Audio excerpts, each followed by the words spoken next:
আসসালামু আলাইকুম সুপ্রিয় দর্শক, চলে আসলাম এই মুহূর্তে পাওয়া সবচেয়ে গুরুত্বপূর্ণ আবহাওয়ার নতুন আপডেট নিয়ে।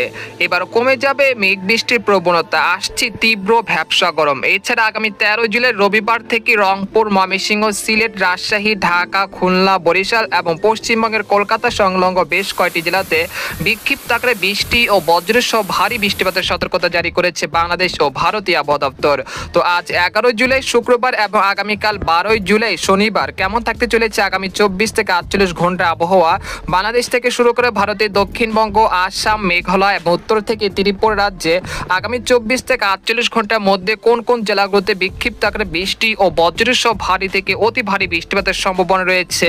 এছাড়া আগামী 10 দিনের আবহাওয়ার পূর্বাভাস কি বলছে, কোন কোন জেলাগুলোতে তীব্র রোদ ও ভ্যাপসা গরম পড়তে পারে এবং বঙ্গোপসাগরে কোনো নিম্নচাপ কিংবা ঘূর্ণিঝড়ের আশঙ্কা রয়েছে কিনা। তো সেই বিষয়ে আরো বিস্তারিত জানতে হলে ভিডিওটি সম্পূর্ণ দেখতে থাকুন। আর আপনি কোন জেলা থেকে খবরটি দেখছেন আপনার জেলার নামটি আমাদের কমেন্ট বক্সে জানিয়ে দিবেন। আর সবার আগে সর্বপ্রথম সঠিক খবর জানতে আমাদের চ্যানেলটিকে সাবস্ক্রাইব করে রাখুন। এবার জেনে নেওয়া যাক এক নজরে। বন্ধুরা, এই পর্যায়ে আমরা সরাসরি উপগ্রহ চিত্রে চলে আসলাম। তো এখান থেকে আপনারা দেখতে পাচ্ছেন যে এই মুহূর্তে দেশের 8 বিভাগের 64 জেলারই আকাশে কিন্তু বেশ পরিষ্কার রয়েছে। একই সঙ্গে মেঘ বৃষ্টির প্রবণতা কমে গেছে, সেই সাথে কিন্তু বাড়তে শুরু করেছে ভ্যাপসা গরম বা দিনের তাপমাত্রা।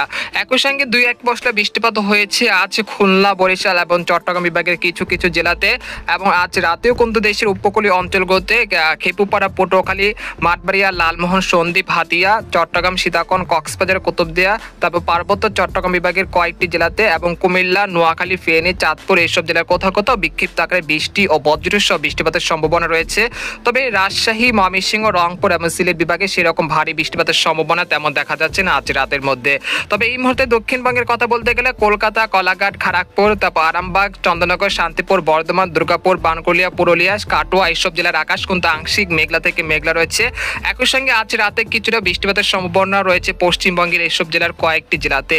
আর উত্তরবঙ্গের আলিপুরদুয়ার, কোচবিহার, জলপাইগুড়ি, শিলিগুড়ি, তারপর হচ্ছে উত্তর দক্ষিণ দিনাজপুর, মালদহ জেলার আকাশ, সবকটি জেলারই আকাশ কিন্তু বেশ পরিষ্কার রয়েছে এই মুহূর্তে। সেরকম বৃষ্টিপাতের সম্ভাবনা তেমন দেখা যাচ্ছে না আজ রাতের মধ্যে।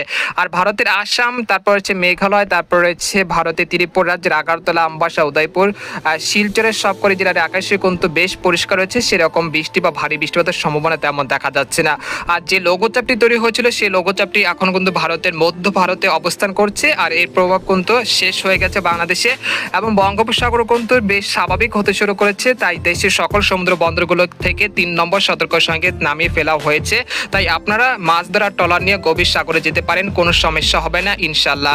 এই পর্যায়ে জানিয়ে দেবো যে আগামীকাল কিরকম আবহাওয়া থাকবে সেটা এক নজরে দেখে দিচ্ছি। তো আমরা শনিবার